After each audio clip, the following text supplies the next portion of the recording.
waxaa baraha bulshada ee Koonfur Afrika mar kale qabsaday qoys Soomaali ah oo loo diiday inay galaan Addington Hospital ee magaalada Durban ee dalkani Koonfur Afrika. ID that says South African. He has got a refugee status. Refugee status? Yes. Okay, he can use private hospital. Are you not under United Nations Convention? He can use private Are you hospital. not in South African He Convention? can use foreigners that private came here, hospitals. are they not? Where you come from, you? I'm coming from. Show me your ID. I'm coming from. Okay, Show Baba. me your ID.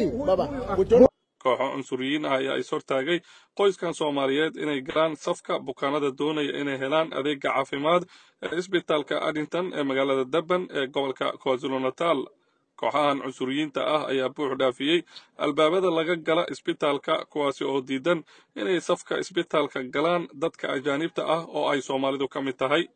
sidoo kale dhacdo caynkan oo kale ah ayaa horaantii bishii hore ka dhacday gobolka Eastern Cape kadib markii hooyo Soomaaliyeed oo cunug yar ka xanuunsanaa loo diiday inay gasho xarun caafimaad oo dowladda Koonfur Afrika ay leedahay.